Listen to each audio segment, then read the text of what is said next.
many questions that it asks you to do. Well, I hope everybody knows about the time change. I gotta deal with it at work tomorrow. Do they change the clocks in your part of the world?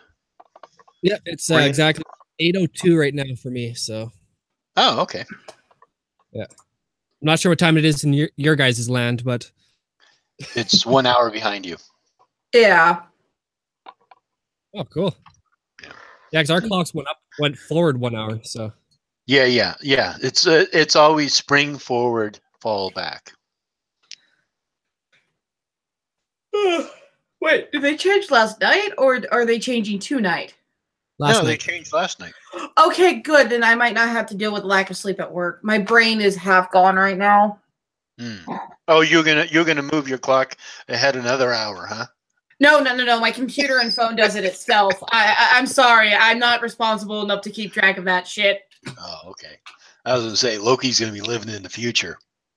Or way too early for work. I don't know. I watched a conspiracy theory video today about how the New World Order is going to start World War III after the Special Olympics in North Korea. So, why would they do that? Because it's the only way to get RFID chips in everybody and control birth rates and everything. So. Oh yeah, forgot about that. All because they wanna maintain control and eliminate Christianity, right? Yeah. Yep. Bring in the one world religion that's going to be based on all religions, that everybody's going to follow mindlessly because they say so. It worked in Futurama, so. Yep. That was my favorite. I'm sure I've said this before, but my favorite thing was always like, anytime I get one of these like conspiracy nuts and I actually have a chance to talk to them, I always like ask them what is behind each and every single one of their conspiracies. It's like, okay, why do they want to maintain a flat Earth? And it's funny to watch them explain it. And it all comes down to they want to get God out of the world and create a one world religion and control the masses. Wow. Yep.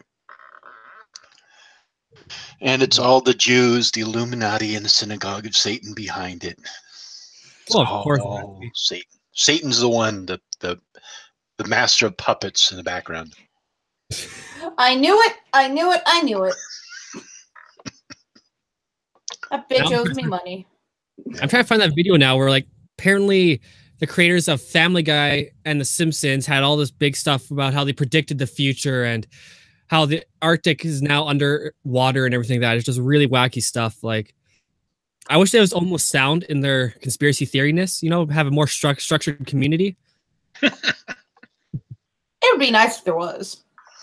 I mean, to be fair, these conspiracy theories, they draw conclusions. It's just that the evidence that they use to draw their conclusions is faulty.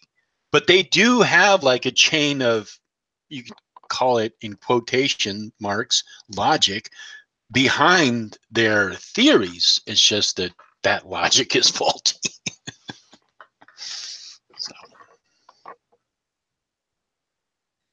Hey, it looks like we get Moat back. He's now working from home. Aha! Oh, but hey, Moat, how's it going? All right, I found the perfect video. It's I just forgot about it till now. It is actually about The Simpsons and flat Earth and global warming and RFID chips all in one. So holy crap! Like a smorgasbord of conspiracy nuts. Oh, the perfect blend. So it's the perfect storm. And the best part is the video only came out of September of last year, so it's fairly recent. Wow. Huh? I just realized what you named the show, 42, the one after 41. You do realize the universal answer for everything is 42, right? Yeah. You could have done so much more, man. No, I'm just giving you crap. You have failed us. I'm kidding. All right, so we got actually a pretty nice show. We got conspiracy theories. We got why masturbation is a sin. Or actually all of battle against sexual battle between sex and pornography, and we got some D&D updates too. So, Oh yeah. Well, now you're cock teasing the audience, because before the show we had talked about that, and then you introduced that one with all the conspiracies, and then you jump back to that one on sexual immorality. So, how long is each one of them? The Simpsons one is a nice, short and sweet 12-minute video. The battle against porn is a lengthy, girthy 52 minutes or 42 minutes. So, wow. Wow, you just had to take it one step further, didn't you? Yeah, we're getting community guidelines striked. I'm sure of it. If we're not already on YouTube's radar, we are really close to being on it. they also come out with really flamboyantly gay things like YouTube is targeting me. This is discrimination. I demand that you guys remove me from your band. But I know somebody who works at YouTube. I'm an inside man. Aha! You're an infiltrator. I knew it. You're a reptiloid. They can fix stuff for us, okay? They got one of my strikes removed. Yeah, I don't think your friend who's the janitor over at YouTube is really gonna help us. Oh my god. She is actually one of Google's YouTube monitors who goes through the complaints. She's like, I really hate my job because some of these complaints are stupid. Yeah, I can imagine that. But there's been a lot of fun stuff. But so let's get the D&D update over with. Oh, that's right. Yes. And I'll turn my camera on. I'll be nice. I've decided to. So this little book right here is pretty much what is holding your guys' quest in it right now. And I have about 12 pages of it front to back filled out of what you guys are going to be doing just the first night. And there's still more to come. Because I'm pretty sure 12 pages will not last you guys about 2 hours. So we'll be able to get it done. And hopefully I'll have everything set up with this computer. If not, it'll be with Soren's. And unfortunately with that, I won't have a camera, but I will be able to screen share things. That's the only downside to that one. Oh, cool. So other than that, I have at least you two and I believe it was 2 to 3 others that have sent me what they want, what they're going to do for their characters. Right now I have Natasha, Dorian, Hellbound, and Travis are the people that I have written down right now. I'm sure there's like one more person that I got to go through my messages again. I've just been a little lagging on doing stuff on my computer or the internet, except for yesterday, because of other reasons. I'll eventually go over those, but on my own channel. So, okay. But besides that, the D&D thing is pretty much almost all ready for you guys. Which gym, I'm not 100% sure what night it's going to be yet. Wait, what night is it going to be? Halo Key. Oh, God. So apparently the YouTube cycle is off their meds. Hi, Witchy Jim. But I will have a lot more ready to go. And Moat, if you want to participate in it, either send me a message on Twitter if you can. If you have Twitter, I don't know if you do or not. I believe my link and everything for that is in the description. Or message me on Facebook. My link for Facebook is on my channel somewhere. But besides that, that's pretty much the update of I have that planned. I have your guys' map planned out. And just a heads up, you're able to die at least twice before I force you to make a new character. So when are we starting? We are starting in. Oh, well, that was a question I need to ask you guys. When do you want to start this? Next week, or whenever. I'm sorry, not next week. Whenever you want to start it. But I think we should probably do it either this month or next month. All right. We'll shoot for next month because I was going to say within 2 weeks, but next month is good too. Okay. And have you gotten characters from everybody? I've gotten what they wanted. I just need to know your. I believe I have your roles and stats already, Logan. I need Dorian's. I have to double check my email to see if I have Travis's, and I need Natasha's. And Dorian, did you figure out what class you wanted to do yet? Yes, but I'll hand you all that in and stuff like that. Don't worry. So okay. All right, and then last question: when do you need characters from everybody by? If I can get them by next week, I'll be happy. I can mold more encounters by your guys' classes and your abilities. So, because so far we have 2 rogues and a fighter.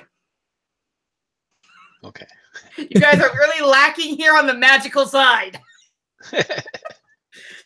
And I'm sorry, when was the date that you said that we're going to start again? Let me pull back up my calendar because I actually need that stupid thing for once.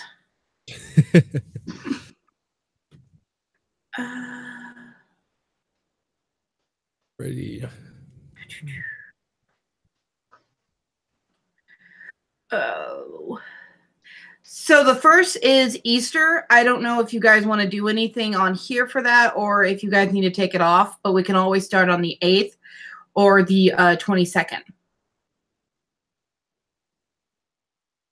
8th is fine with me. Yeah, 8th is perfect. Yeah. Let's let the chat figure it out too, because it looks like we have a couple people there who want to play also. So. Oh yes. Yeah. Okay. All right. Well, thanks for answering my question. And it looks like you do have a couple of comments in the chat too. Looks like a couple of people are interested.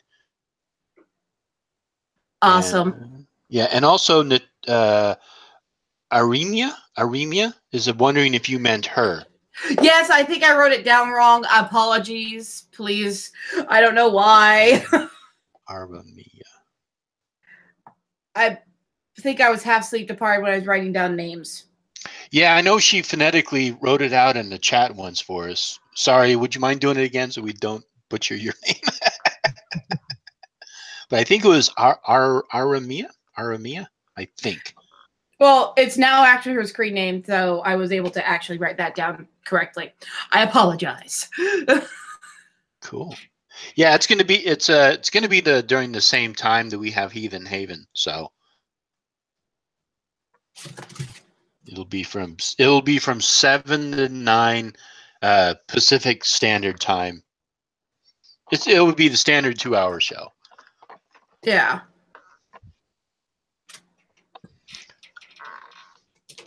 And I'm hoping it'll be fun. There's this other channel that I watch where they play D&D on it, and it's fun.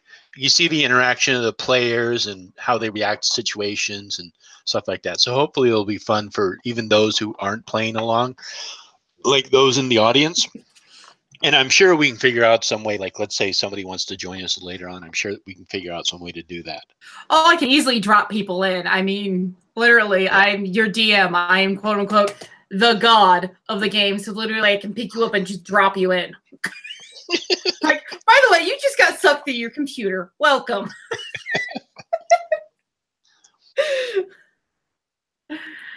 And then Mode is apparently still on the fence. So. Yeah. Oh, the topic of tonight's show. Well then, Deborah, there's a lot of different topics tonight. But other than that, I say I'll hand it all back over to Dorian and I'll read through the chat and get people's info. Awesome. Cool. Thanks, You guys Loki. like to start off with the lovely Simpsons or sexuality? Let's go with sex first. Yes. Next, All right. sex first, then we can do everything else later. This is about to get really trippy for everybody, just so you know.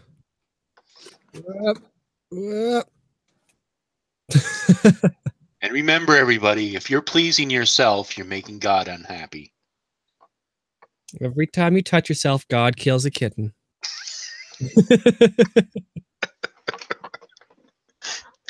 Man, that's a lot of kittens. So let me just know how the volume is for you guys. I can always adjust it later. So you paying extra attention to the chat. So let's begin. The battle with sin. Oh my god. It's already starting out great. Sexy. Fire! Over the last years or so, we've seen a number of young people, same age as you folks that are visiting with us tonight. A lot of people saved. God has been doing things among the, 18 to 30-year-olds across the country, it seems. And it's been no Does it different sound here okay in for you San guys? Antonio. We have seen the Lord working. It's good. And one of the things that has become apparent to me, that some of these new converts, some of these new Christians, they're all of a sudden coming into a measure of spiritual warfare that I think when they were first saved, they never anticipated. And I've heard veteran Christians talk about the fact that they came into the kingdom and they just thought it was going to be, eternal fillings of the Spirit and joy and flowery beds of ease. The Christian life is a battle. And the text, the springboard text that we've been dealing with for probably the last 2 months or so, comes out of 1 Peter chapter 2, verse 11. And I want to... I'm sorry. I'm making my own jokes up here. Are you just wishing that you had like a chalkboard behind him and stuff like that? No, he just just all this stuff. I just Share with the class. Well, I mean, I don't know what else is there to share. He's talking about stuff that's coming out of his Peter. I mean, That was actually good. yeah, you don't have to really put anything else in there. It's already there. That's why I was laughing. He's doing it all himself. Yeah. Just as we get started this evening, 1 Peter 2:11.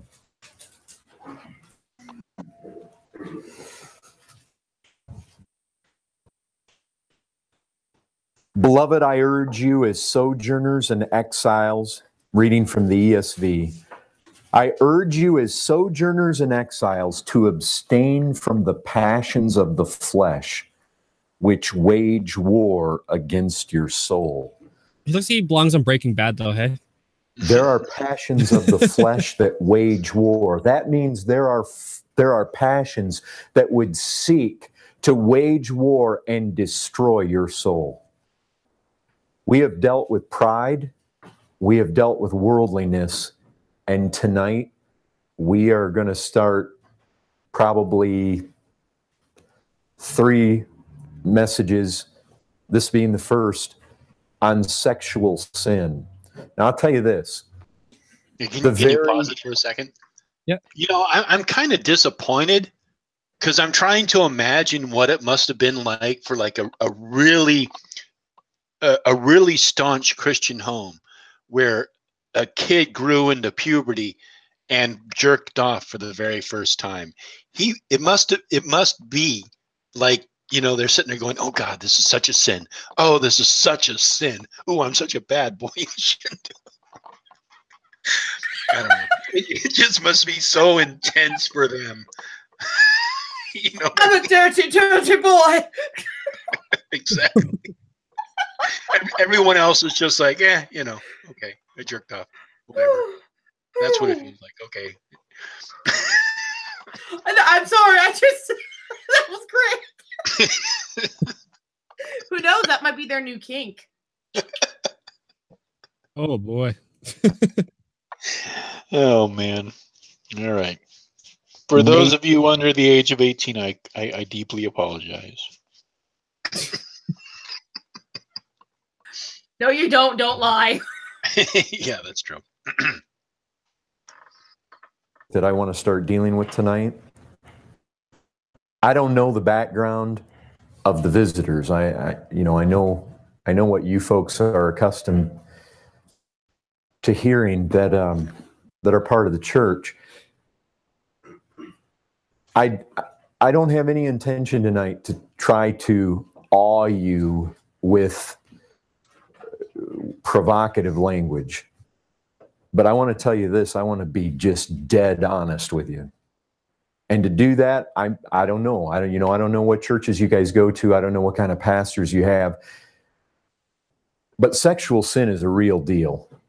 Sexual immorality, sexual temptation, it is huge in our day.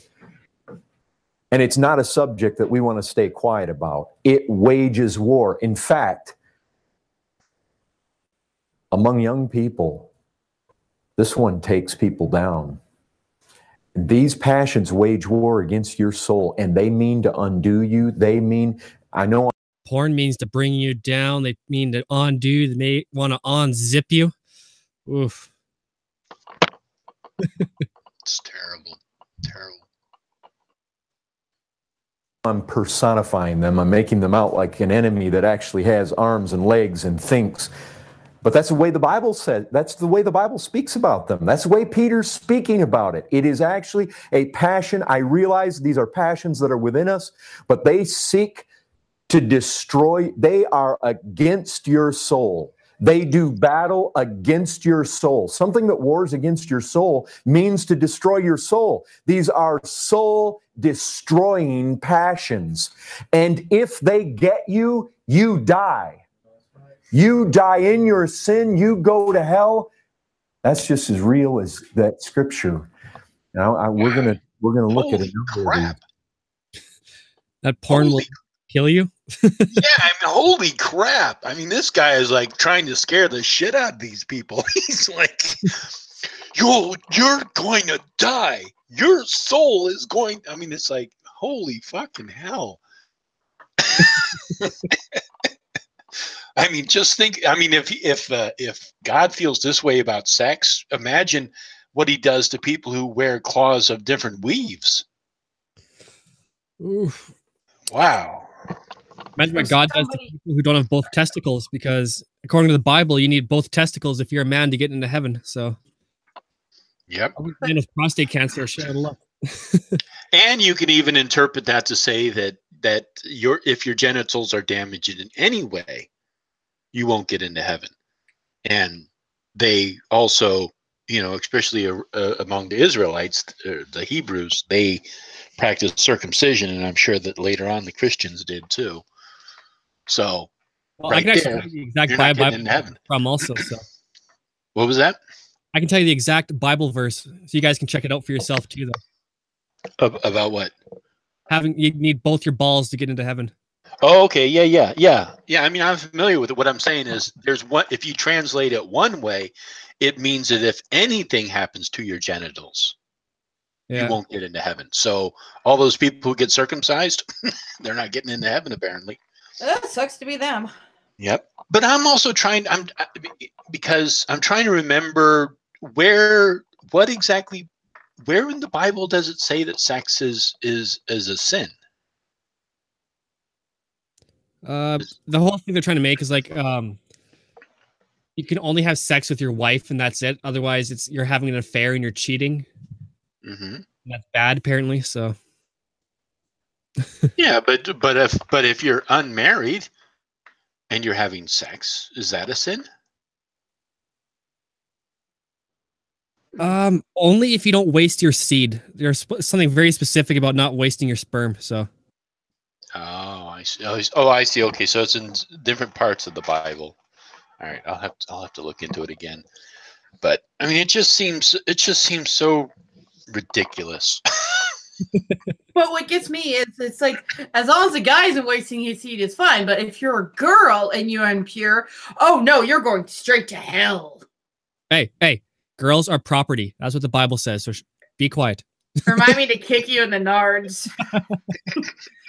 But no, the face he's making right now in this pause is kind of disturbing. Yeah. So let's see. Let's take a poll of the audience members, because I think there's like, let's say there's like 20 people in there, and I think it's mostly men, but maybe there's a woman or two in there. But just taking a straw poll, and we can even do this in the chat. How many do you think after this conference and later on that night, how many people do you think choked their chicken?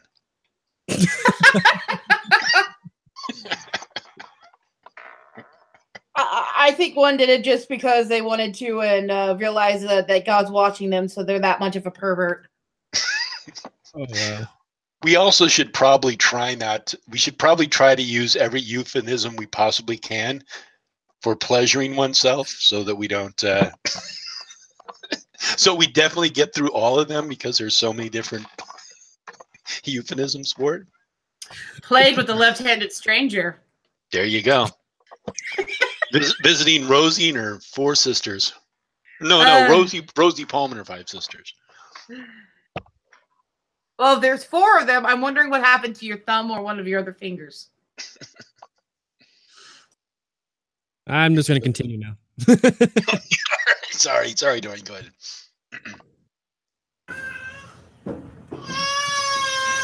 So I want to speak honestly to you tonight. And the baby cries. But honestly.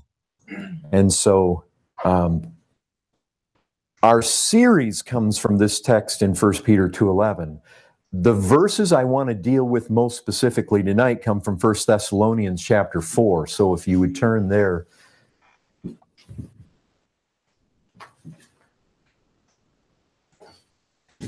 Come on, people. Bookmarks. I mean, I just want these verses here to speak to us. 1 Thessalonians chapter 4, I'm gonna read verses 3 through 8. For this is the will of God, your sanctification. The sanctification specifically that he's speaking about, the will of God specifically that he's speaking about, is that you abstain from sexual immorality. What? You know how to control his own body in holiness and honor, not in the passion of lust, like the Gentiles who do not know God. That no one transgress and wrong. How it's supposed to be in. Can you hit J and just back it up like 10 seconds? Okay. And honor is the foundation. You trying to find the Bible verse he's talking about? No. I know it's in Thessalonians, but he prefaced it by something. He added something saying that you could interpret this passage as this. I'm trying to remember what he said, actually. Okay. The sanctification specifically that he's speaking about, the will of God specifically that he's speaking about, is that you abstain from sexual immorality. So he's saying that specifically that he's speaking on.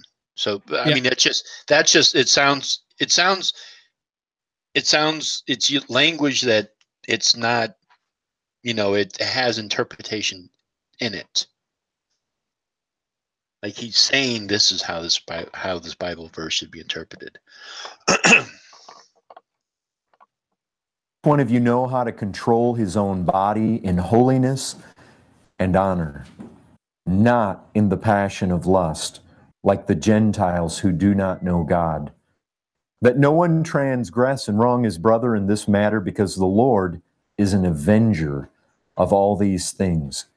As we told you beforehand and solemnly warned you, for God has not called us for impurity, but in holiness.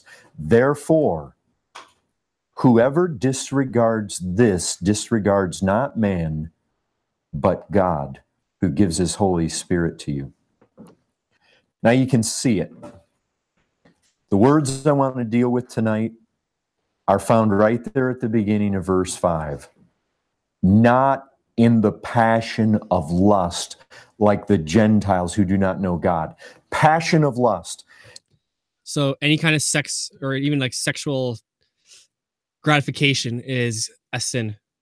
Yep. And it was really funny. There was a comment that was made in the chat by Aramia Alice. She said, same reason people burn women by supposedly being witches.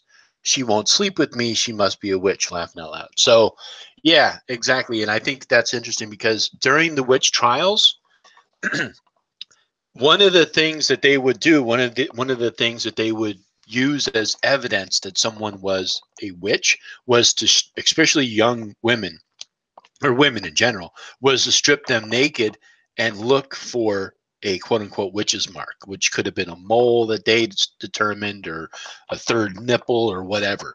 And that was called a witch's mark. And that was one of the ways to prove that so-and-so is a witch. So, I mean, especially when you look at the way that sexuality is repressed in the Christian tradition, you can definitely see how it bleeds out in a negative way. I mean, nowadays, I mean, it's really backed down a lot. But I mean, way back then, it's crazy how much they push that shadow aspect of their sexuality out, and it became destructive. Wow, that go crazy today. Like almost everyone has at least a tattoo or a scar or maybe a birthmark or something like that. So maybe but a witch's mark was usually like a mole or a third nipple or something like that, or maybe like a weird birthmark or something. So yeah. Peter says, passions of the flesh wage war against us. Here's one of these passions of the flesh. The passion of lust. Now, just these verses 3 through 8, I want you to help me define what passion of the lust. What is the passion of lust? Pretty much he's going to say, you tell me what you think. I'm going to tell you how you're wrong and give you my interpretation. My God. Oh, man. Based on these verses, tell me, as we seek to establish a definition, you tell me what is true of passion, the passion of lust, based on these verses. Lust. What's true of sexual lust, the passion of lust, based on what's Paul say here? What's he telling the Thessalonians? What's true of it? If we're seeking a definition, uncontrolled. There's a thing. See, he sets this passion of lust, which he accuses the Gentiles of being guilty of, over against control. So it's losing control in a sexual way. Basically control has the idea. I feel so sad for this guy. Like his only probably sexual experience is like missionary. That's it. It's just like, honey, you go do this, and we do anything else, I might lose control and it becomes a sin. So Exactly. And also, it's like he's describing the passion of lust. I mean, isn't that redundant? Isn't kind of like lust and passion the same thing? I guess is he saying like you have a passion, like a desire to be lustful? I wonder if that's what he means. I don't know. All I'm thinking is, and I have to probably agree with Moat in his chat, is his wife must be as dry as the Sahara. And I also want to know how many people out there have had sex without a bit of lust in it. I mean, really boring sex. It has to be. I mean, fuck.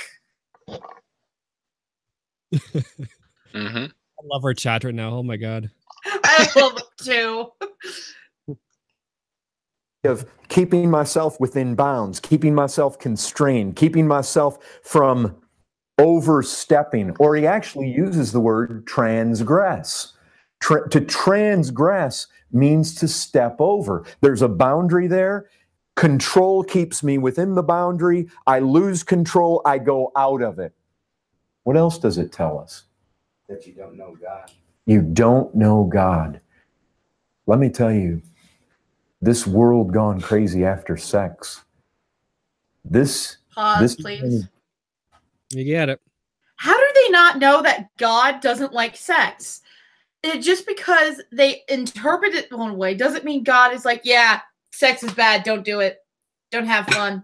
It has to be boring. It has to be loveless. Oh, I think he's actually getting at that. If you want to have sex, you have to think about God while having sex. So. Oh God, that would no.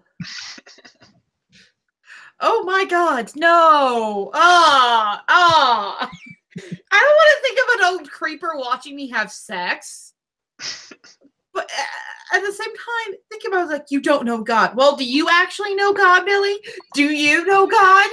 Do you talk to him every day? Does he respond? If so, I think your medication isn't working. Sorry, my little tirade. One of the key characteristics of the lost world. This is an evidence you don't know God. Now listen, if that surprises you, it should not if you know your Bibles. Again, Paul says in 1 Corinthians chapter 6 and verse 9, he says, don't be deceived. And the first thing he deals with, fornicators, adulterers, sexual immoral, homosexuals, impure, do not inherit the kingdom of heaven. And you know why? That's a good thing he threw us homosexuals in there. So. Yeah, I forgot because you guys you're doing like 2 sins. Ah, crap. Wow. I'm a ball of sin. End of story. He says, don't be deceived.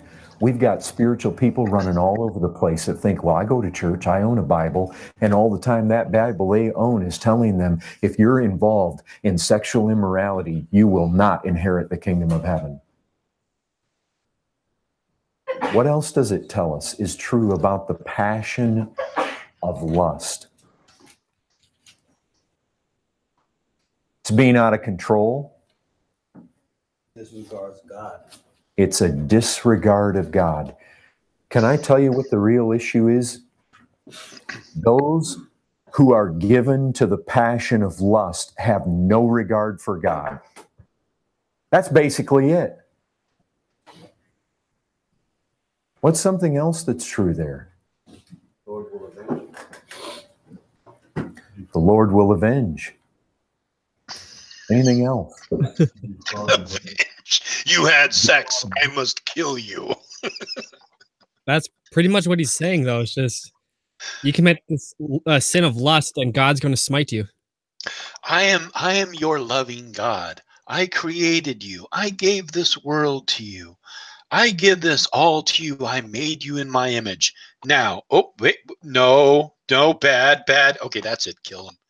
I mean, that essentially kind of sums up the Christian God, or their version of the Christian God. It's like, oh, okay, everything's for you, everything's wonderful. I'm a happy, loving God, but oh no, don't have sex with that person, otherwise I'm gonna have to kill you. Ridiculous.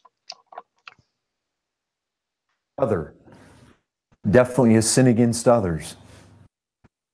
Let me tell you 2 words that nobody's thrown out yet. Holiness and honor. And the passion of lust is contrary to both. Honor.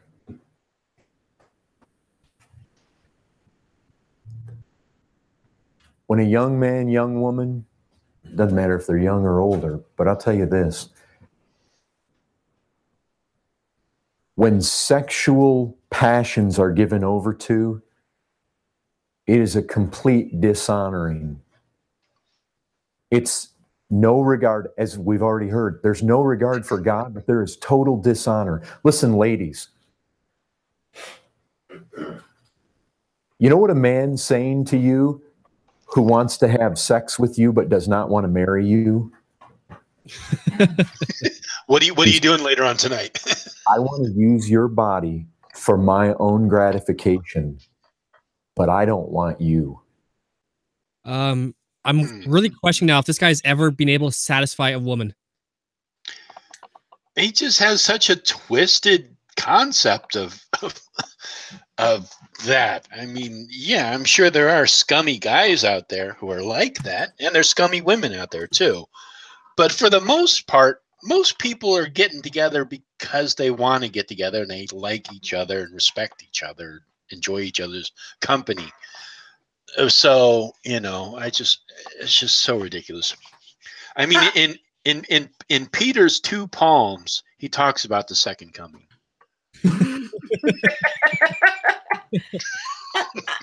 God damn it, Logan, you disturbed my train of thought. What I was gonna say, I think, was that how do you know just because the guy is screwing the girl once, they just had sex and they're not married, that he doesn't want her? He might end up marrying her later on in life. Maybe they don't go by your Jeebus rules or whatever you want to call them. But I mean, dude, it's like, oh yeah, just because this guy who has sex with you, he doesn't want you for anything else. Move on. That's kind of what it's sounding like, and he kind of has that rapey face. He does have a rapey face. Well, what disturbs me the most is just like his example there was like he's telling you that he's going to use you for his sexual pleasure. It's just like it should be a two-way street there, pal. You can't do the job. You're not really that much of a man, so. I don't want all of you. I don't want a commitment with you. I just want to gratify myself with you. It's not really you I want, and you can't get around that reality. A man who will not make a covenant commitment to you, but wants pleasure with you, he doesn't love you, he dishonors you. His motives are totally impure and dishonorable. How do you know this? He How does he know this about this young man? It might be, no, he is worshiping your body. No, he is happy to be with you. No, he's staying with you. Just, dear lords. I mean, just because you have sex doesn't mean, who's to say the girl is saying, yeah, I'm just using him for the night. He's getting, I don't care if he likes it or not, I'm using him. What about that? Do you ever think of the reverse? Probably not, because he thinks women don't understand or don't feel gratification from sex. Because he's never seen a woman orgasm. Yeah. Yeah, I mean, I've known guys who, like, they joke, they act like they don't, like they don't give a shit. They just want to get laid. But I think that is, that's a small minority. I think that's a small percentage of men out there. I think most relationships, most people are having sex, again, because they want to. They enjoy it, And if you're an asshole to people, you kind of get marked that way, and people they kind of start reading you and start knowing that, okay, this person isn't sincere, and but resisting sex or feeling like you have to somehow cut yourself off from it and look at it in a negative light could come out in another negative way and possibly interfere with your ability to actually develop a real relationship with someone where you not only enjoy them, but you also enjoy having sex with them. Yeah. I mean, unfortunately, kind of what he's saying right now is almost one-sided, that it's only the men who, to me, it sounds like it's the men who are only going to be there to take advantage of the young women, that the young women aren't capable of doing that to a young man. I know girls who are like, yeah, I'm just in it to get fucked. I've met people like that, men and women. I mean, it's not only one gender that looks at it that way. It's both genders can, and it even is, and with women, a small minority as well. I mean, but telling somebody no, having sex or masturbating, any of that stuff is evil and wrong and you shouldn't do it, can actually be bad for a person. Because it can, like you said, it can give them that notion of it's it can give them that notion that even by doing this, it is going to hurt them. Yeah. He will tell you he does. But then, ladies, you dishonor yourselves because you're willing to give him your body for the sake of that pleasure in the hopes of satisfying your own emotional desires, your own desire to be loved, your own desire for affection. And you just cheapen that whole thing. And the thing is, he'll tell you anything that he thinks you want to hear to get you to where you're going to be willing to go that way. It's totally dishonorable. It's totally the opposite of holiness.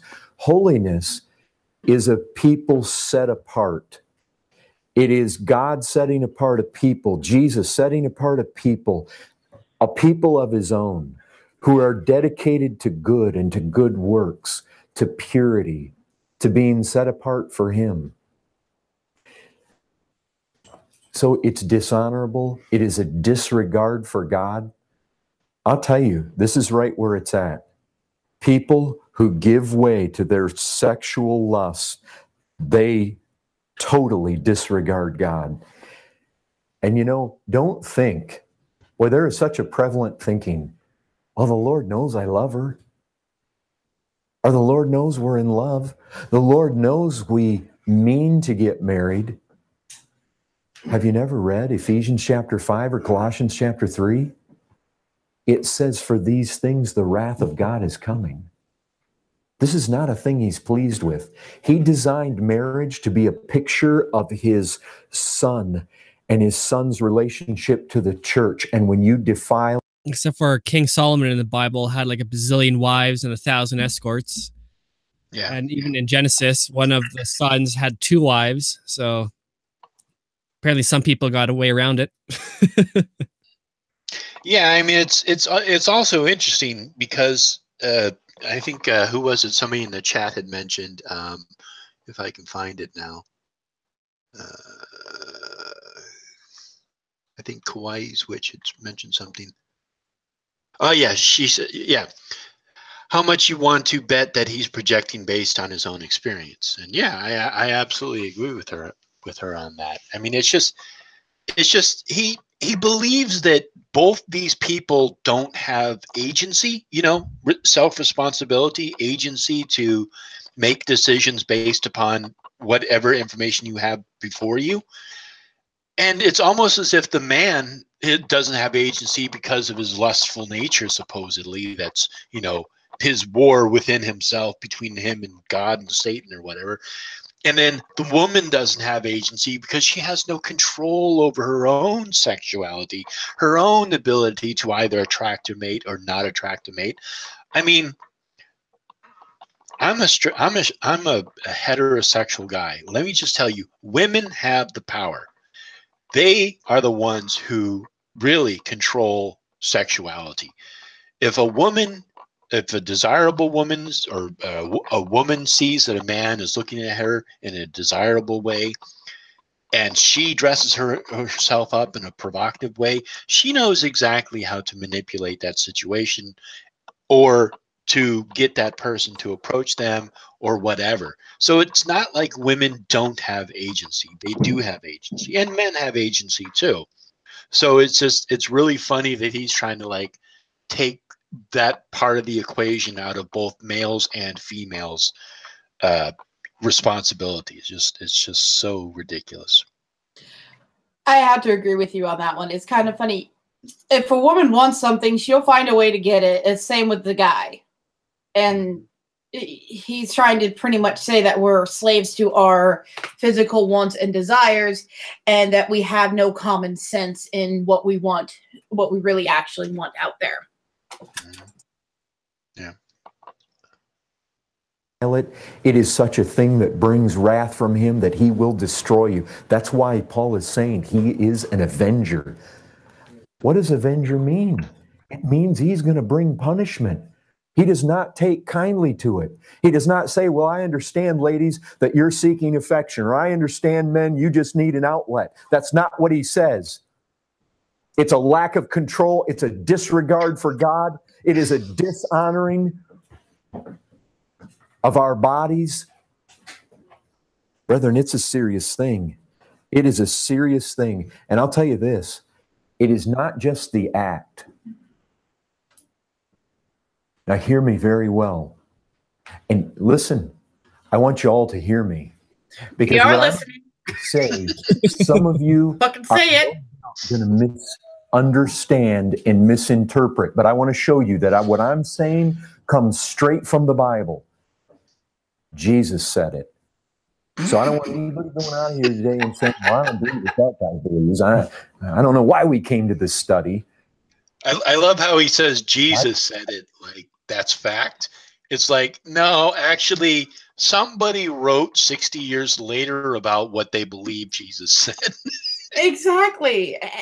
Though I wanted to say something when he's like, when he says Avenger, I'm thinking, you mean the movies, the heroes, the Avengers who are going to protect us and avenge us from evil? Wait, no, you mean some guy who's going to yell at us for having sex. Got it. Yep. It's so funny. I mean, some Christians must believe that like there was some guy following Jesus around, or whoever, you know, the mythical figure of Jesus walking around, you know, in the Middle East, and some guy's right behind him with a book, you know, like recording every word of wisdom he says throughout his entire life. That's not the Bible. The Bible is all sorts of various books slapped together on writings and letters and, you know, third person accounts. And it's just like, there's no actual quotes from Jesus in the Bible. It would be great if there was. Maybe it'd be a little bit more believable, but I don't see it.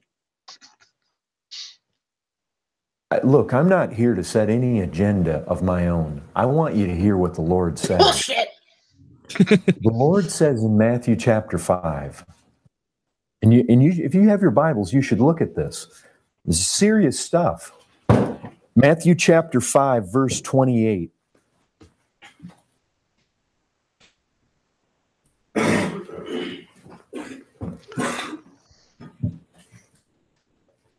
You see, brethren, when I say that this is a disregard for God, and Paul says people who are given to these passions like this know not God, he's not just saying, well, you see, the Gentiles don't know God, and this characterizes their life, and so when you do this, you're just acting like them.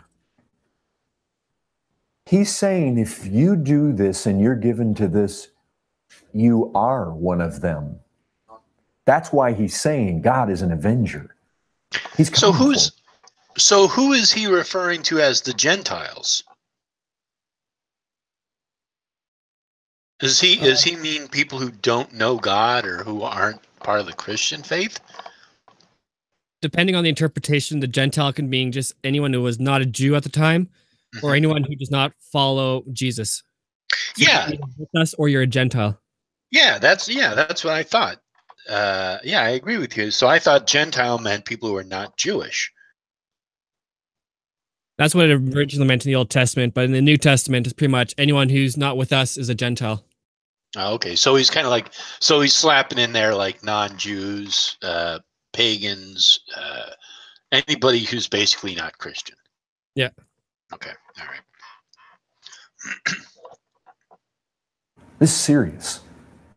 And Jesus says it's not only the act. Now listen to this.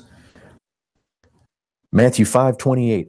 I say to you that everyone who looks at a woman with lustful intent has already committed adultery with her in his heart. Okay. So what? Everybody does that. Wait a second. So all these. Sorry. So if you look at a woman with lust in your heart, you have already committed you've already committed adultery? Yep. Who who in their mind like walks down the street, sees sees a woman that they find attractive, look at their body, admire it, and then but in their mind they're like, hardcore doing it in an alley. It's like, I don't think most people that thought jumps to that conclusion. I think most people who walk down the street, maybe they smile at each other or admire each other for whatever reason, doesn't mean that they're like actually having sex with that person in their mind. You could maybe later on, if you, I guess, you wanted to use it as a masturbatory fantasy, but who's who jumps to that conclusion? I'm just wondering. I'm not sure. Yeah. These professing Christians around me, and I know they struggle with it, and so we all struggle with it. After all, oh, wretched man that I am, and the things I want to do, I just can't find myself doing them, and the evil I don't want to do is what I find myself doing. Sorry, and I look. Pause for one more second. Yep. I just wanted to say, who else finds it creepy when he's saying that we can't see his hands? I do. Okay, good. So it wasn't just me. See all these folks around me and they struggle with the same thing. So certainly it must be okay with all of us. Have you never read? Jesus said, few there be that find it. The broad way is the religious way. Just because you may sit in a church where you've got a bunch of other people that fail and fall to the same thing doesn't make you safe. You're only safe when you're in a category where Jesus says you're safe. And Jesus does not say if that's true in your life, you're safe. Listen, numbers don't bring safety. Truth brings safety. What God says in His Word is where you want to stand. You'll easily go to hell with the crowd if you think numbers bring safety. Jesus said, many are going to say to me in that day, Lord, Lord, and He's going to say, I never knew you. So don't trust in the numbers when Jesus Himself says many. The crowds, folks, in that day are going to find out Jesus never knew them.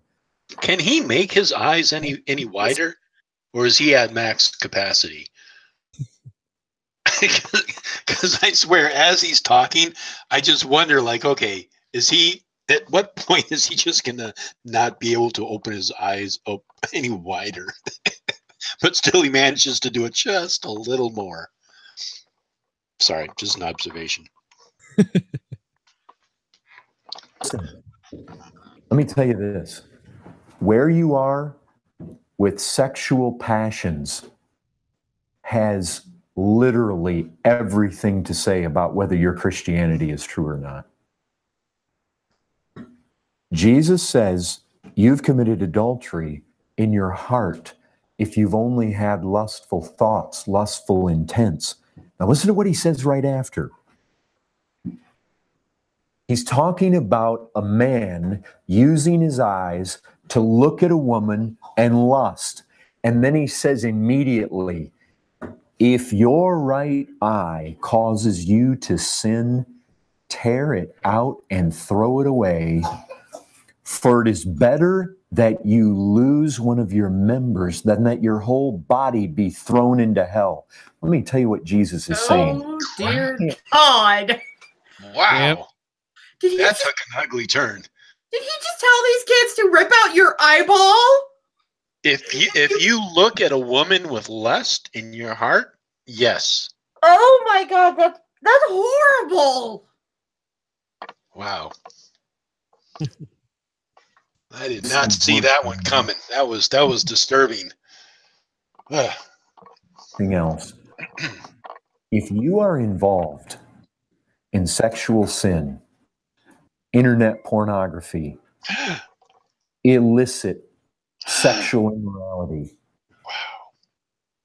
Jesus says you cut it off or you will go to hell. Holy This shit, is he's life actually and death. serious. You say, wait. He's actually being full on serious about that too. What the fuck? This is some dark, deep, very disturbing stuff. This is like, wow. Wow. He's going to justify it too, though. That's the sad part. That's what scares me more. What is this? I thought we were saved by faith. Oh, you better believe we are. But if your faith is such a faith that does not produce the kind of hand cutting off, eye gouging out, foot cutting off Christianity, then it is not a faith that'll save you. No way, Why? no how. That's what Jesus is saying in all this. I don't want that faith. Why I don't want that faith. Why are they so stuck on like taking things out of their body or off their bodies, like cutting off limbs or plucking out stuff? I mean, what? Why is he so fixated on this all of a sudden? It just seems really disturbing. This guy's really, really fucking creepy. I think somebody should go and just take a, just take a whiff around his house, and if you smell anything, call the police. I mean, it's really creeping me out. Listen to this. If your right eye causes you to sin, tear it out and throw it away. It is better for you that you lose one of your members than that your whole body be thrown into hell. If your right hand causes you to sin, cut it off and throw it away. And of course, he's speaking illustratively here. He's saying that thing in your life that causes you to stumble, you need to get rid of it. Forsake it, repent of it, cut it off. No matter how radical it is, you need to get rid of it. And if your faith is not capable of that, it is not a faith that's going to save you. Listen, have you never read? James says the demons believe, but they're not saved. Faith that does not produce an all-out battle against sexual immorality is a faith that will not save you. And I have that on the authority of the Word of God. Like I say, I haven't come here tonight to set forth my own opinions in this matter. This is exactly what Jesus says. Jesus says heaven and hell are at stake.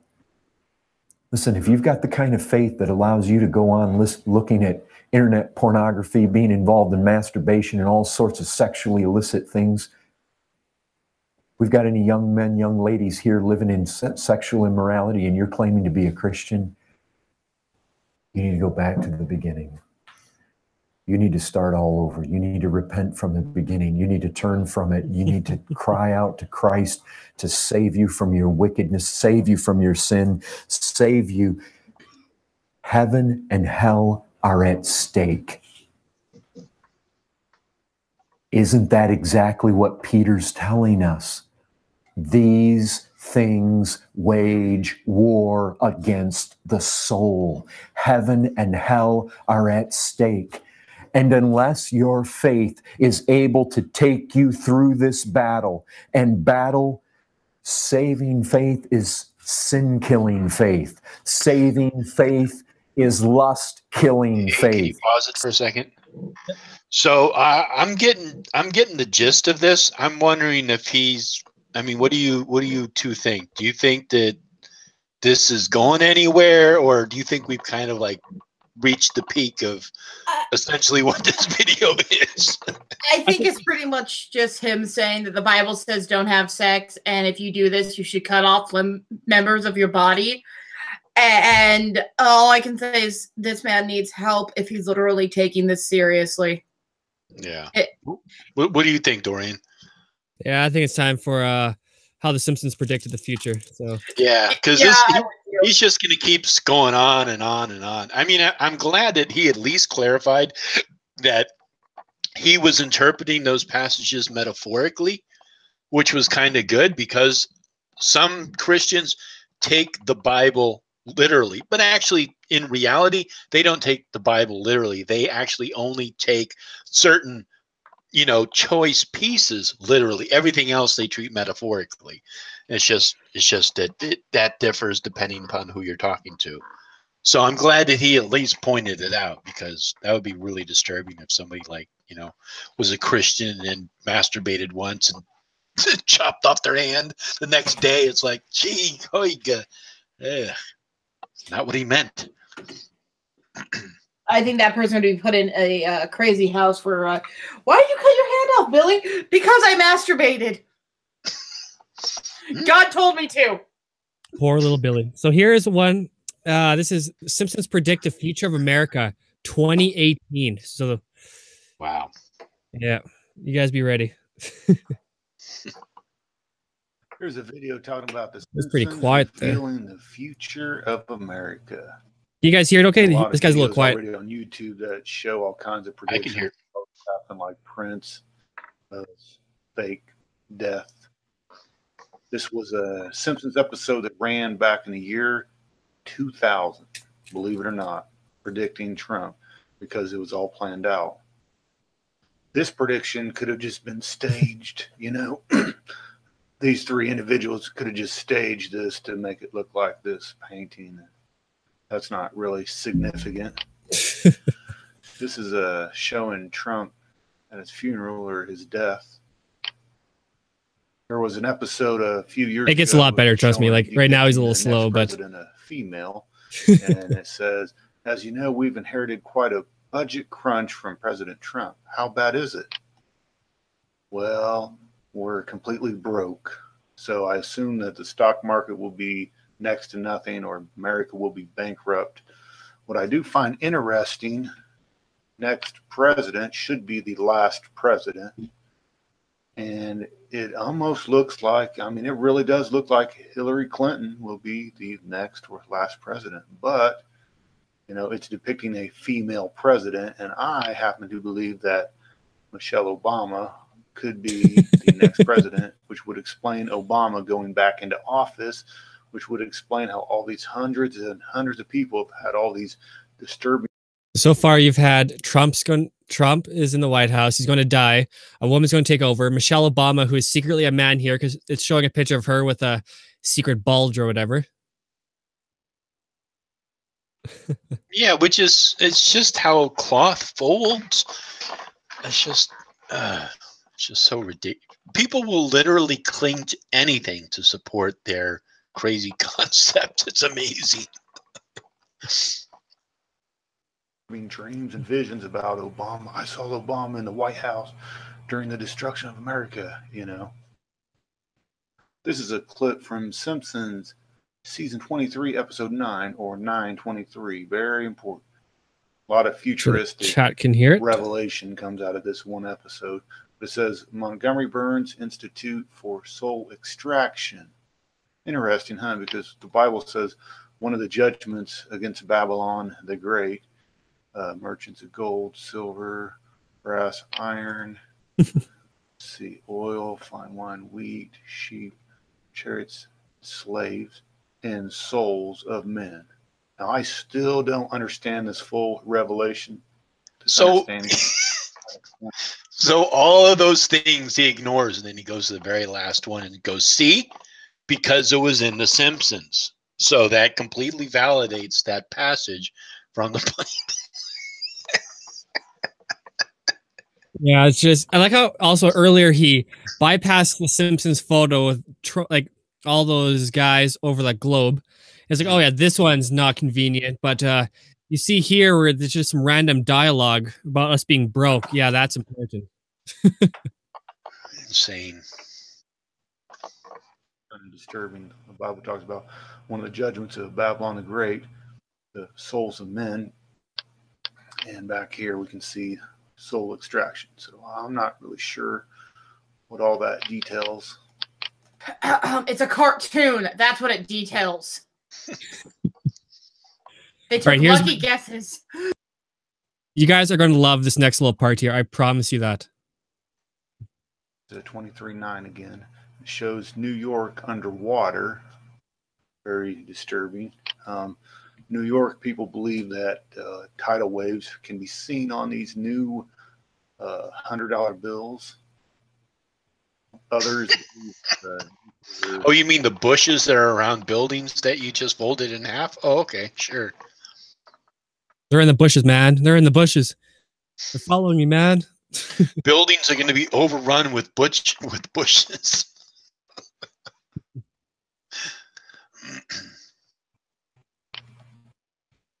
There's more revelation from the 23:9. Shows the South Pole all dried up. Well, we know that the South Pole is actually There you guys go. It's the flat Earth right here too. big. There's that spotlight going around the Earth. Okay. That doesn't explain the equinoxes nor the solstices. So I assume that sometime in the future that this ice wall, some of it's going to melt, which would explain how you see these futuristic maps of the United States where, you know, the West Coast is all flooded. The East Coast is, you know, a lot of it's underwater. Florida's underwater. Oh, shit. I just realized something. What's that? I just realized something. That's what's so horrible if that ice wall melts.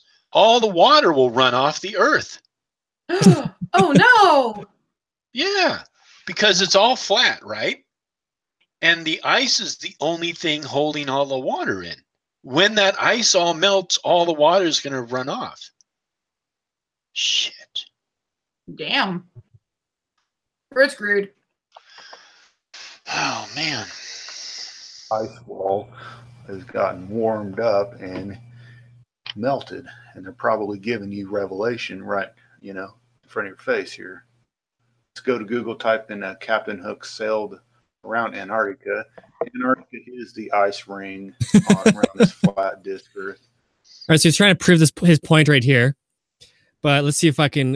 You guys can see my mouse, right? Mm-hmm. All right. So where is it? It says. Oh, yeah, I think he has to zoom down a little bit, but there's one of his quotes here that actually says that Captain Cook is not a reliable source. Oh, yeah. The funniest part ever. Somewhere around 60,000 or 69,000 miles around. Captain Hook. Probably the one right below it that says Metabunk. Yeah. Oh, and this is more revelation from the 23:9. The door just happens to have a 2 and 3 at 23. Wow. It wasn't 23. It was 203. 203.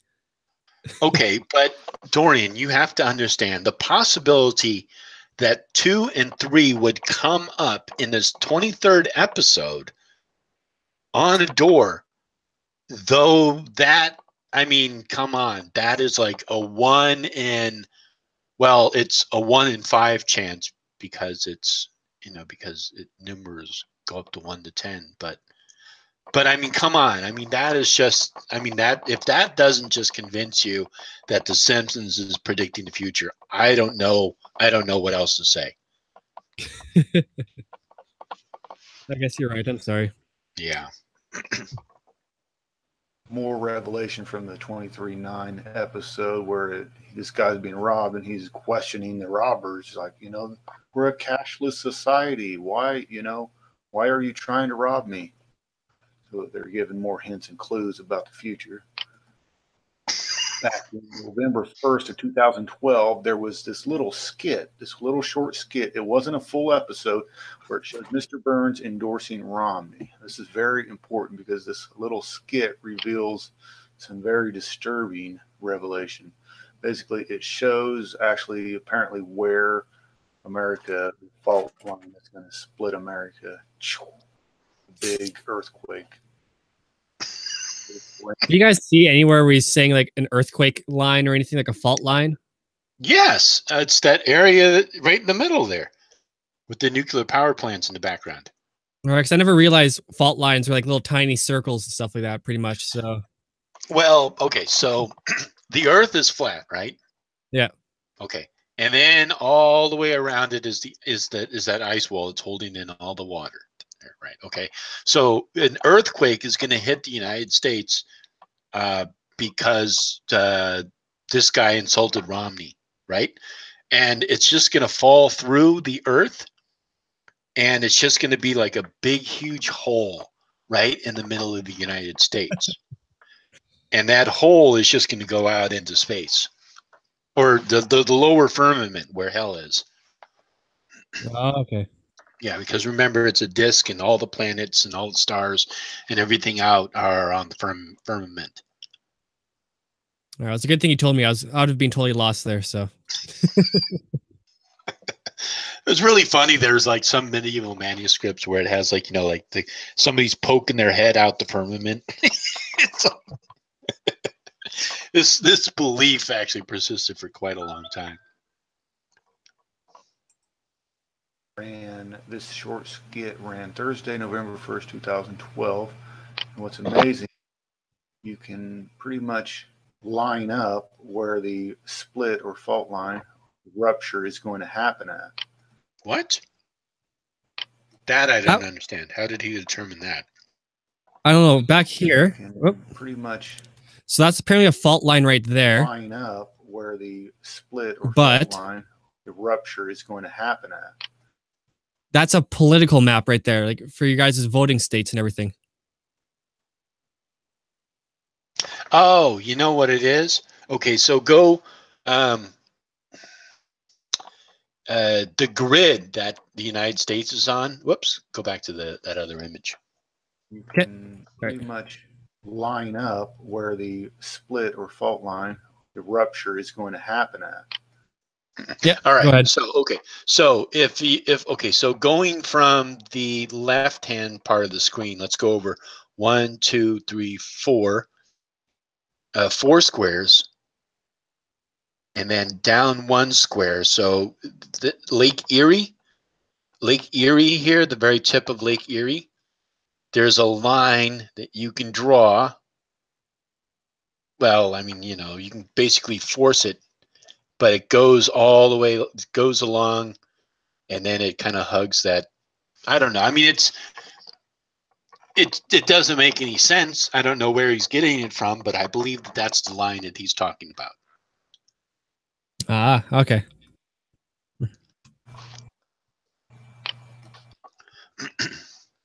See how it kind of follows that same pattern, but not really. And I don't even think there are fault lines.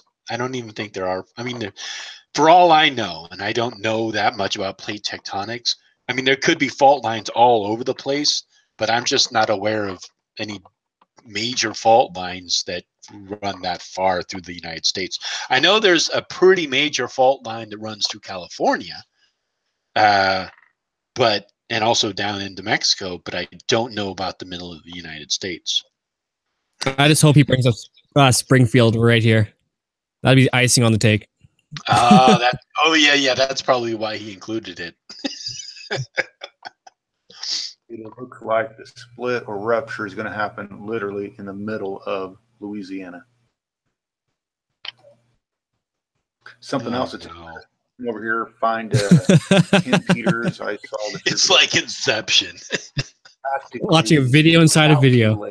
Yeah, watching a video inside of a video of nonsense. It's like, man, it's like twice the nonsense. 3 years after this so-called rapture event happened is when he sees this worldwide earthquake and millions of people die.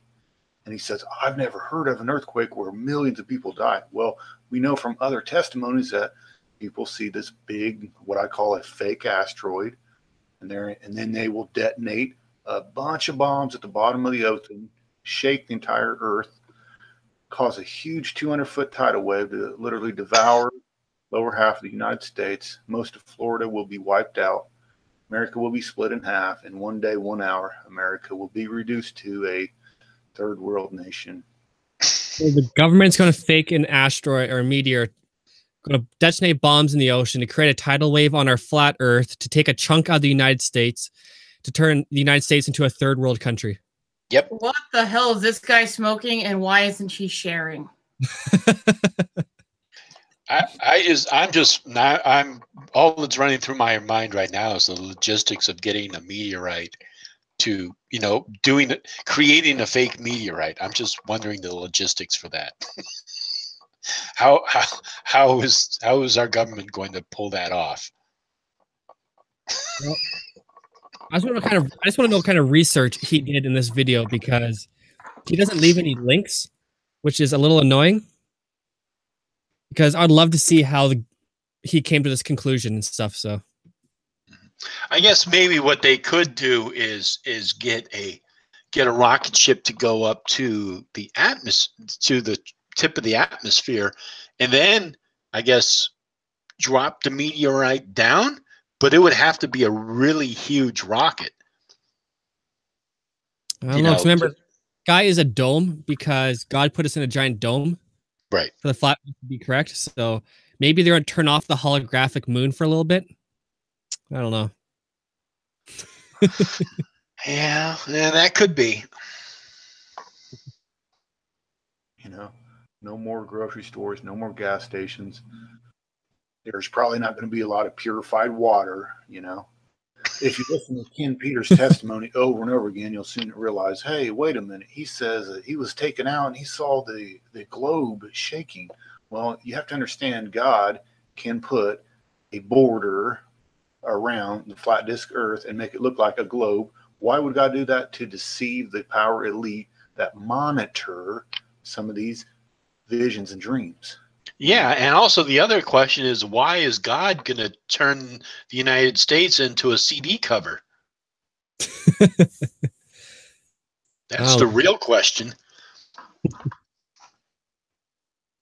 In other words, listen to his testimony. You'll see where he talks about, I saw these small white boxes in people's homes, many homes, and I know them now to be personal computers. Well, this is obsolete technology for one. But here's the catch.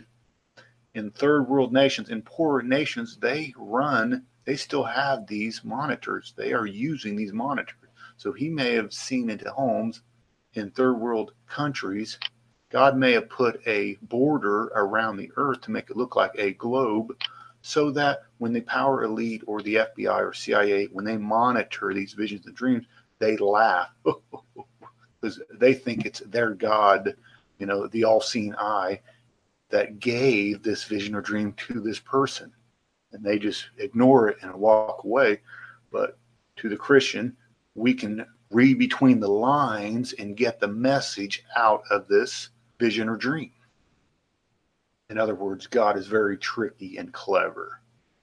So he does know that in our country right now, or our continent, it is even cheaper to get a tiny little flat screen computer monitor than an old box monitor, right?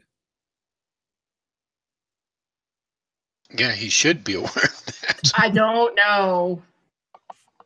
Because we're not automatically going to rob third world countries for old monitors if we have an abundant supply of skinny monitors that are just as cheap over here. I don't even... Like my monitor I'm using right now, I bought at a freaking Value Village for $20, and it's a black flat screen monitor. Yeah.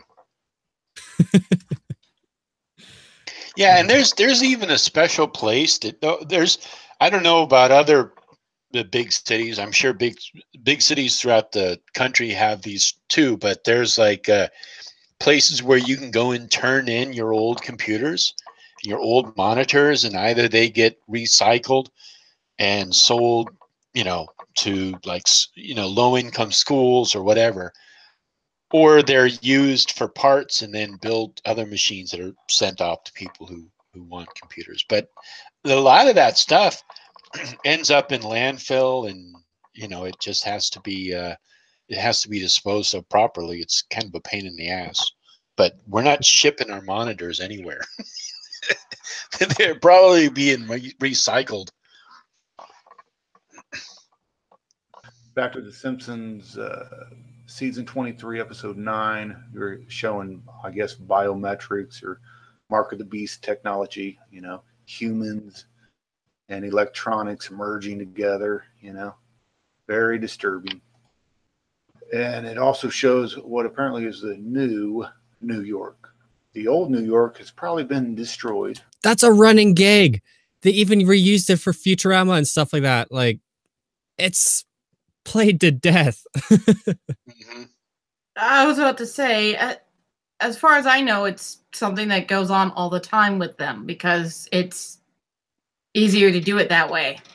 And it was even the original same creator at one point. So, yeah, right, exactly. Yep.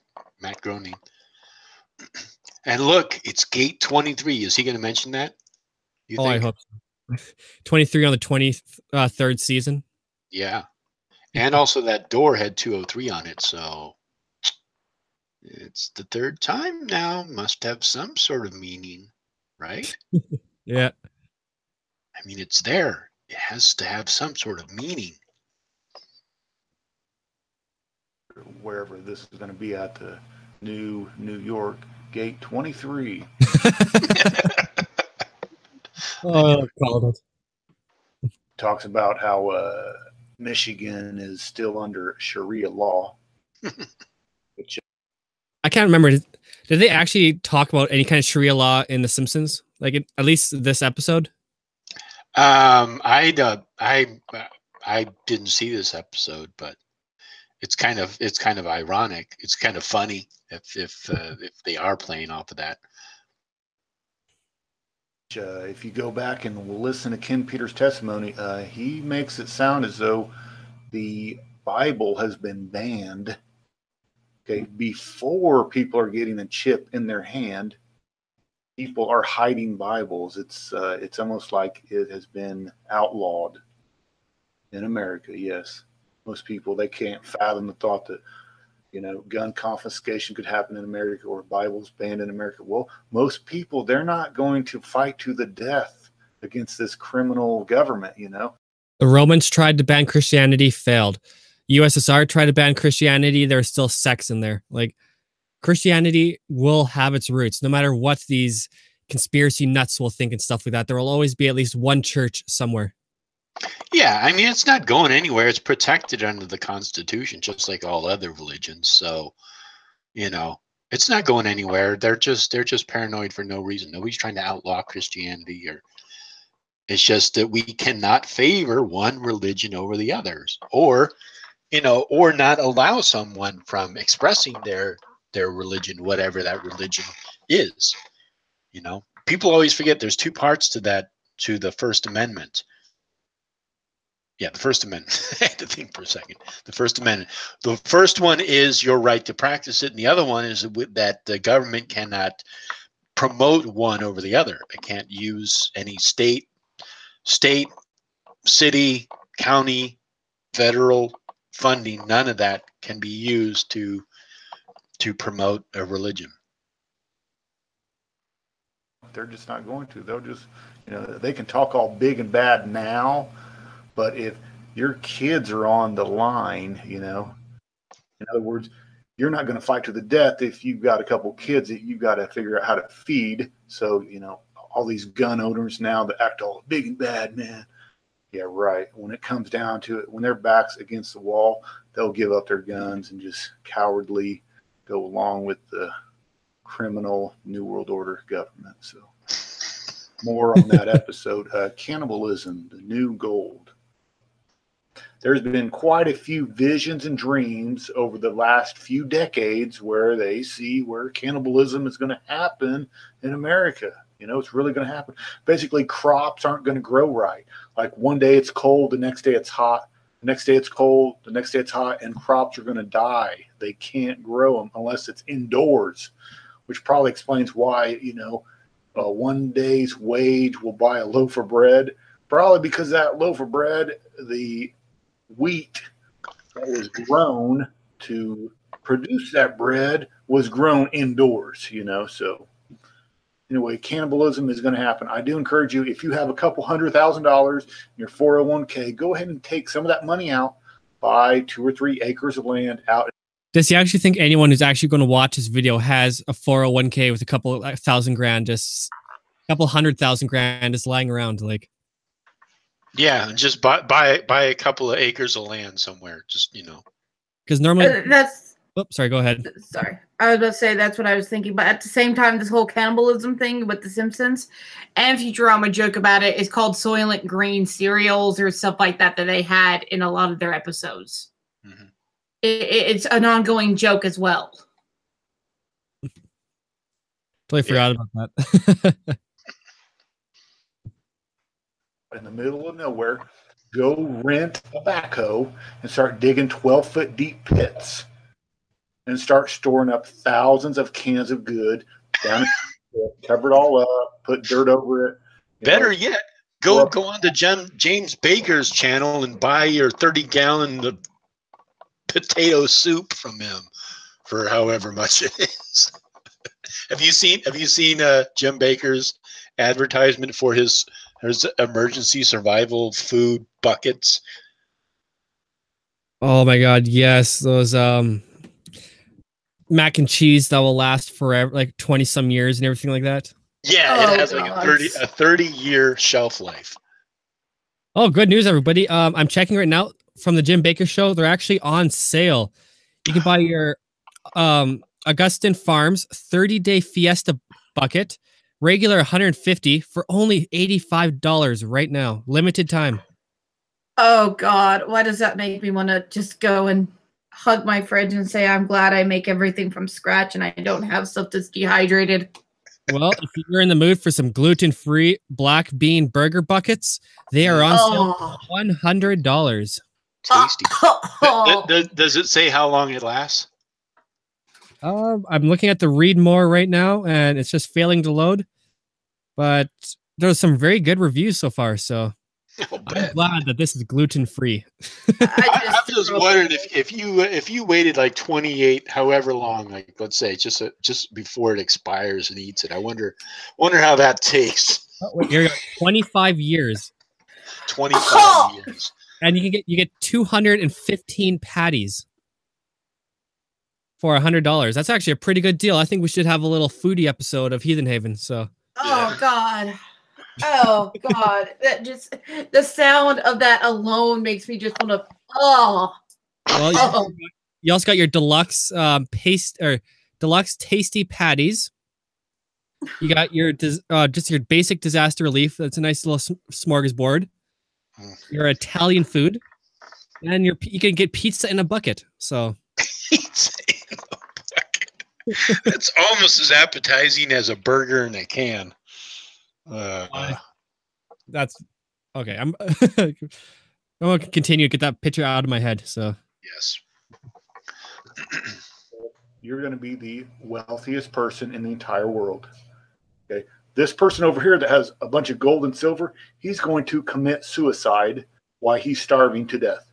You have pits that you dug out with thousands of cans of food and water stored up. You're going to be the richest person in the entire world. So figure it out. Figure out how to store up on.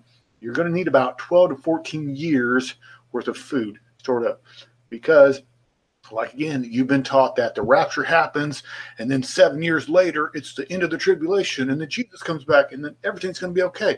Well, the only problem with that is it's nowhere in the Bible does it say that from the rapture to the end of the tribulation is 7 years. But what I do know this, Jacob's trouble that parallels the end time nightmare just happens to be 7 years, then a great deception, and then another 7 years. So it looks to me like it's 14 years. So you might want to store up on 14 years worth of food and water for your family if you're going to try to survive. I wish you the best of luck, and God bless. And there we go. We got our daily dose of crazy. Oh, all I can say is, oh, dear lords, this guy needs help. I thought the sexaholic one was hilarious, but this guy takes the cake. Oh, man. But as somebody who cooks things from scratch and who does recipe swapping with friends, all I can say about those 5-gallon buckets of this and that is no. Food is not meant to last that long.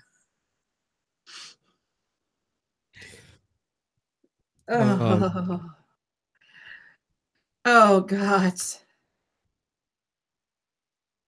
I'm trying to see if the next video here I've planned. It's actually Black Panther Exposed.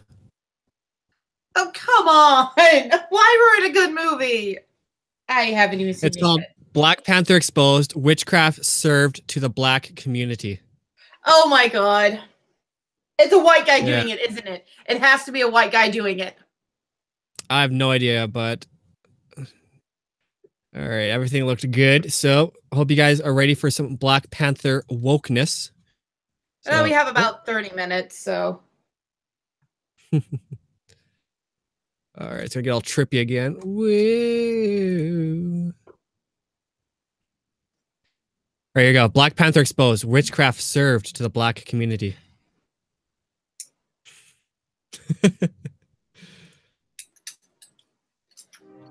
Woe to those. Oh, wait, I remembered my volume. That's the thing. Were you able to hear it? Oh, yeah. Okay. Call evil good and good evil. Like I try to allude in most of my other videos, we live in a world of mass deception. In order for a new world order to be implemented, amongst many other factors, evil must be seen as good. Remember, wicked is good. Come on, it's Black Panther. Don't must give me be seen as light. Just like Rihanna sang in her song Disturbia. What did you say? We got a lovely Black Panther one here, just for you. Oh, okay. What's it called? Black Panther Exposed. Witchcraft serves to the black community. Oh, of course. Sure, why not? The best way of promoting this seems to be through film.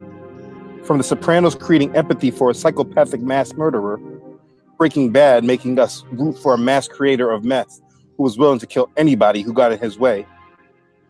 Or even today, we have a television show about Lucifer, which actually makes him into a cop trying to be good and fight crime. Film seems to be a great tool of the enemy to bring about change in the hearts and minds of men and women around the world. Some of it is very easy to see, and others, not so much. Particularly if when you are watching, you're used to just turning off your brain and not analyzing what you're seeing and what the creators are trying to convey. Just putting it off as, entertainment. The movie Black Panther is not of exception and is a massive tool against the black community. The black community feels it's finally being represented in Hollywood. Hollywood being a group in this country that has historically underrepresented our culture or only emphasized the negative. With the cast being predominantly black, Hollywood has never made a major film for the masses in this way before. Most would like to see it as progress, and because of this desire, our brains are turned off to what is being promoted. The black community has gone in great numbers to view this film wearing African garments, referring to Wakanda as if it is an actual representation of us. It first needs to be understood that Black Panther is not a black movie. It was not funded nor produced by the black community, though it was written and directed by Ryan Coogler, a black man, and the cast was majority black. It was funded and produced by the Marvel Corporation, which is owned and run by Walt Disney Corporation. This is a Disney film, and the board members and executive level management of Disney are not black. This is a company that has funded a massive amount of witchcraft and deception throughout the world for decades. They have always had other motives that are more of a priority than promoting the black community with strength, dignity, and unity. Not pausing So on me. everyone that believes that Black Panther is something done to bring unity and strength in the black community are deceived. It's the same deception that allowed us to think that this nation would allow there to be a black president, not control. There we go. Yeah. Okay. So if anyone who knew anything about Black Panther should have known that it was originally created by white people. The people who put the money behind the movie were white people, and it's just a Marvel movie. It wasn't supposed to be this big black community movie. It wasn't meant to represent black people. It wasn't meant to represent anyone of any kind of skin color. It's just telling the origins of a black superhero who comes from a nation where they had Trump politics and stuff like that. That's all what Black Panther is. Yep. And honestly, if you read the comic books too, it's Black Panther. It's one of the, he is one of the few black superheroes, but at the same time, he's also a badass. And honestly, I can't understand why this, me being me, I don't have a problem with the movie or how it was made or anything like that. I think it was a pretty good movie from everything I've been told. I've yet to be able to go see it because finances, but from everything I've read and seen about it, it looks to be a badass movie. Yeah. Yeah. Yeah, I mean, I didn't even see it. And actually, Black Panther, when I was growing up, he was one of my favorite superheroes to read. I liked Thor, Iron Man, Spider-Man, Black Panther, and that's sort of like the X-Men. But really, it was Iron Man and Black Panther. Those are my two favorite superheroes growing up. And I was so pissed off that they turned this whole Black Panther movie into a racial thing, but they're doing that with everything. Everything is racially divided. There have been many black writers and producers of some fantastic movies that have been for the black community and starred black actors. I mean, this whole concept that suddenly somehow Black Panther is the movie where blacks are represented is complete and utter bullshit. I mean, if we human beings are 99.99999% the same. That 0.0000001% determines your size, your weight, your hair color, your skin color, and all these other things. So we choose to take that 0.00001% and amplify it every possible chance we can. And as long as we do that, we're never going to find any common ground because we're going to be focusing on the differences, just focusing on everything that is different between us. And it's completely and utterly fucking ridiculous. There's the Black Entertainment Channel. There's a lot of money in quote unquote Black Hollywood, which is behind a lot of the music, a lot of the music videos. There's a growing industry there. So I'm not buying this bullshit about black writers and black producers and black actors can't get together and fund a black movie.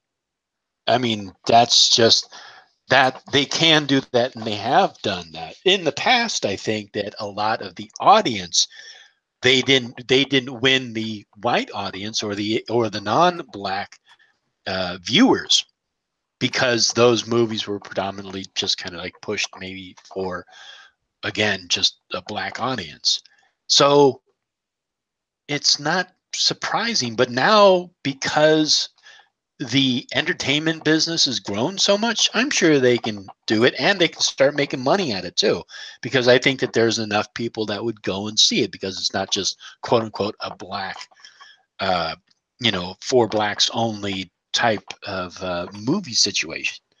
It's just utterly ridiculous. So I was sick to my stomach when all this fucking crap around Black Panther came out because he was one of my favorite superheroes and I really wanted to see that movie and I was just completely I just treated this whole movie with just disdain purely for that reason. All right, Ranto. That built to this day controls this country. Most believe these lies because they do not either know about the inner workings of most things or they just choose to be ignorant and take things at just face value. Black Panther is not a black movie. Exactly. It is a movie created by an elite corporation, mostly run by white people, who have casted black people to represent what they want us to see. They have never just funded movies that do not promote their agenda, and Black Panther is not the exception. So if you understand this, you should then try to examine what are they trying to tell us.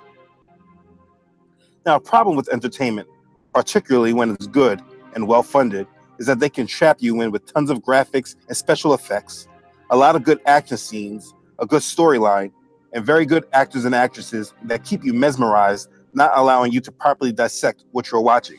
If you do not train yourself to watch things, to not be just entertained, but to see what the director is trying to convey, you will always be deceived, and you will always be just a pawn in their grand scheme. So what is so horrible? What because I haven't seen the movie, but what is so horrible that the evil white man who is the actual puppet behind this movie? What's so horrible about it? I have no idea. Oh, okay, all right. The only part he got right about that is Black Panther is not a black movie; it's a superhero movie. That's all it is. Yeah, right, exactly. Yeah, it was a superhero movie. Black Americans If you pay close attention to what I say, please note I have never said African American. Black Americans do not share the culture that is promoted in this film. I'm gonna give it a couple more minutes because so far I haven't seen anything about witchcraft. So, Well, what's so bad about them? What's so bad about framing the characters around the, stereotypical cultures of Africa? I mean, Europeans, we do that all the time. Like, for example, Thor Ragnarok, completely based upon, European mythology and stereotypes. What's so bad about them basing the hero around African, even if it is stereotypical or mythological or whatever? What's so bad about that? That's exactly what Europeans would do. it's the whole double standard thing. So I've never understood it. Yeah, I mean, it just doesn't make. I mean, Africa's a huge continent, so there are. I don't even know how many various tribes there are and how many mythologies they have and stories. I mean, there must be millions, but those aren't really. I guess they're not important or whatever. They don't care about it. No, I'm sure there are some people who are very much interested in their culture and their stories and their mythologies and what they wore and what kind of weapons and what wars and all this other stuff that I don't know. It just seems so petty. I'm getting so sick of the fucking the crap that's being shoved down people's throats. They're just accepting it. Africa is a continent, not a nation. Not all culture in Africa is the same. It's like saying Mexicans have the same culture as Canadians because they're from the same continent. Coogler, writer and director of the movie, said, and I quote, "We were making a film about what it means to be African." When Ryan Coogler looked for inspiration for this film, he went to South Africa. The descendants of Black America are not said to be descendants of South Africa. So why are we trying so hard to identify with their culture? Because most of the Black community has not been to Africa, it's very easy for Hollywood and the elites to create the depiction of the African culture that we're supposed to get accustomed to. So for the majority, it's either the culture of South Africa, Ghana, Nigeria, or it's Egypt. Mind you, that none of those countries claim us as their kin, nor do their people tell stories about how a majority of their people were stolen from their land over 500 years ago. This is just a promotion of false culture that deceives us and keeps us from understanding our true heritage. The only fact that the Black community knows for sure is that our history and knowledge of where we come from was taken from us. When we blindly grab at the culture that we do not know if we're actually descendants of, we can become dangerously deceived and practice rituals and customs that are to our detriment.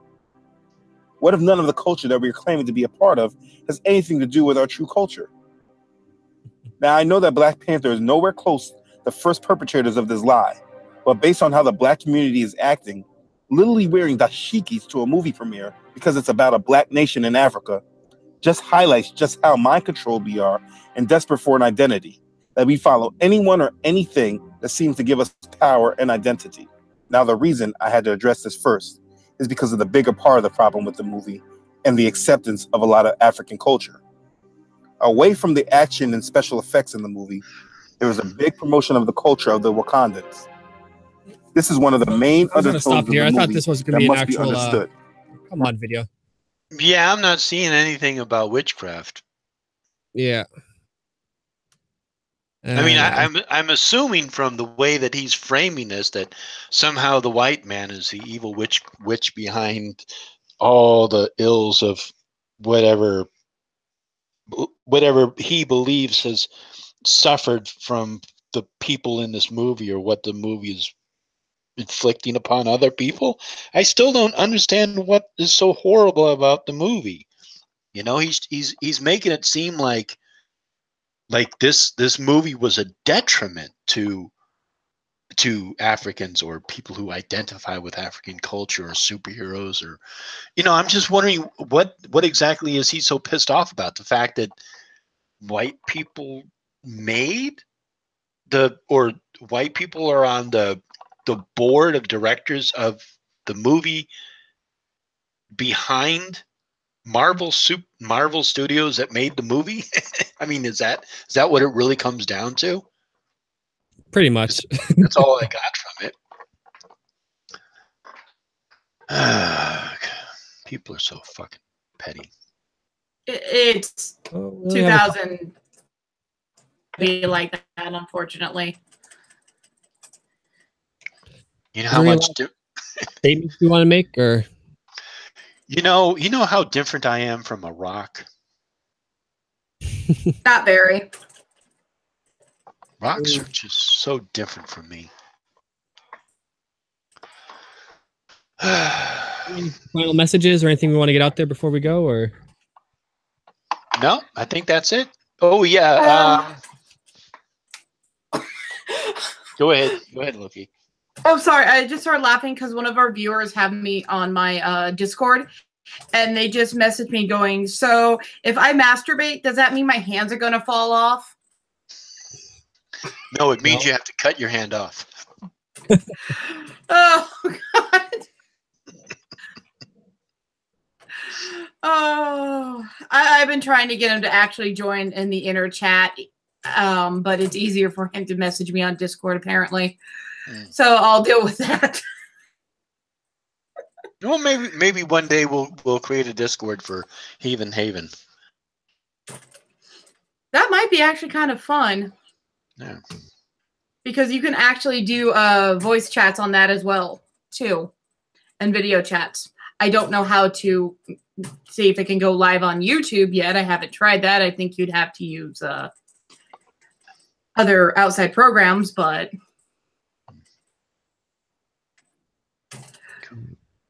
you can have fun with it.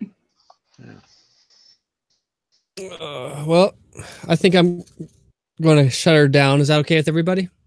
Sounds good to me. Sure, we only got 5 minutes. So. All righty, thanks all. Good night, everybody.